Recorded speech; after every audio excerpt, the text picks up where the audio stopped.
Welcome to episode 51 of FTCE Seminar, a teacher certification podcast.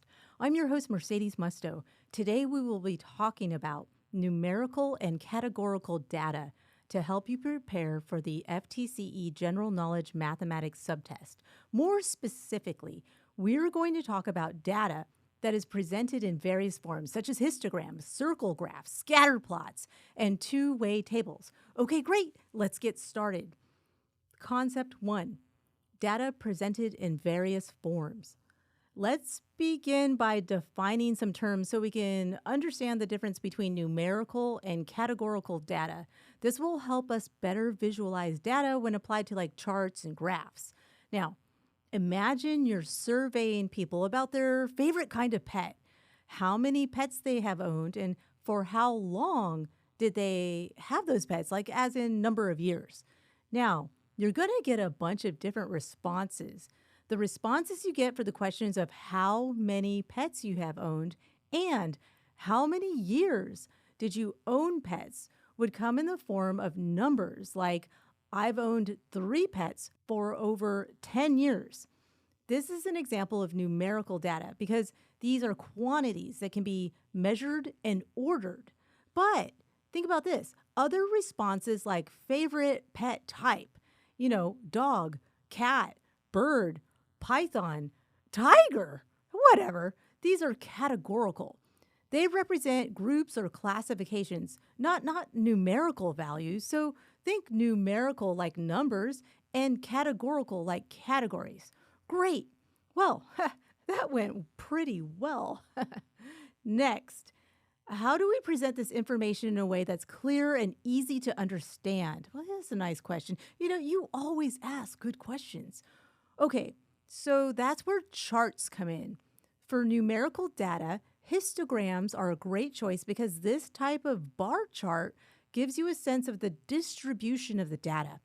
Imagine again that you have a bunch of people and you want to know their ages. A histogram would show you how many people fall into different age ranges, like 20 to 25, 26 to 30, and so on. The higher the bar, the more people are in that age group. I mean, that makes sense. That makes sense. So what about circle graphs? Circle graphs, those are commonly known as pie charts. Yes, circle graphs are great for showing how parts of a whole relate to each other. So think about a pie. Cut it into slices. Yeah, I love pie. Okay. Each slice represents a category. The size of the slice shows the proportion it makes up of the whole pie. Sticking with the visualizations, let's talk about scatterplots next because they're a little bit different. Scatterplots look like a bunch of dots on a map, but instead of locations, they show relationships between 2 numerical variables. Each dot represents a data point, and by looking at where the dots cluster, you can see that there's a correlation or a relationship between 2 variables.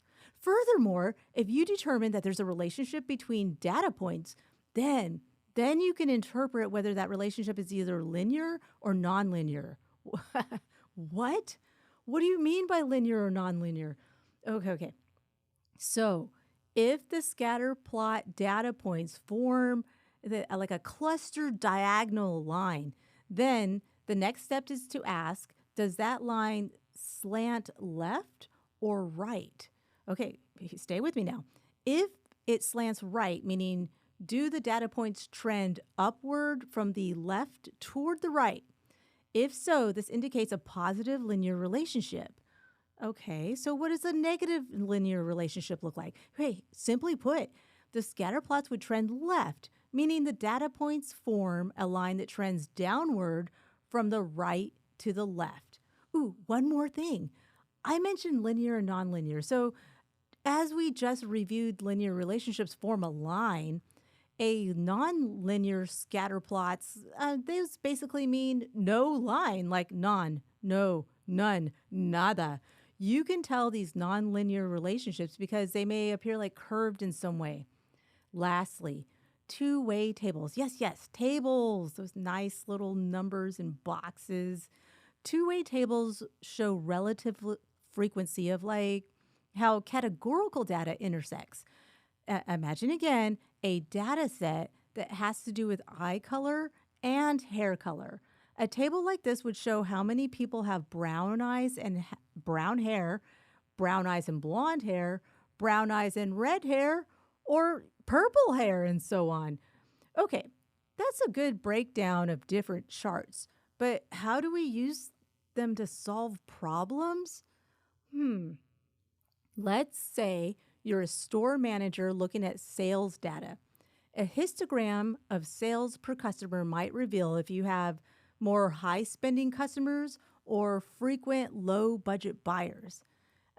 Similarly, a circle graph could show what percentage of your sales come from different product categories. And this would help you decide where to stock your inventory. Now, scatterplots can be very powerful too. Imagine plotting ice cream sales, I love ice cream, against temperature. Now, you may see a positive correlation or relationship between ice cream sales and really hot days, meaning people buy more ice cream in the summer. Ha! Two-way tables. Oh, gosh, let's think about it, but not too long. Say you're running a marketing campaign and you want to see how age and income affect response rates. So a two-way table would be good for this because it would show which age groups and which income brackets are most receptive to your marketing message. So data isn't just numbers and categories. Data is really a way to interpret and visualize the world around us. The key is to understand how data can be presented, followed by how to interpret a histogram, a circle graph, scatter plot, or even a two-way table so that you can use the information to solve problems or answer questions like on the test. Nice. Yeah. For more practice with math, visit ftceseminar.com to study for the test. The important thing is to start studying today so you can pass your teacher certification exam. Wait, what are you waiting for? Check us out on YouTube at FTCE Seminar and start studying today. This podcast was recorded at the Pickens Multimedia Studio at the University of West Florida. This podcast is listener-supported and contributions can be made via the listener support link on Spotify, or, hey, you can buy me a coffee at ftceseminar.com. This is your host, Mercedes Musto. Join me again at FTCE Seminar, a teacher certification podcast, so you can pass the FTCE.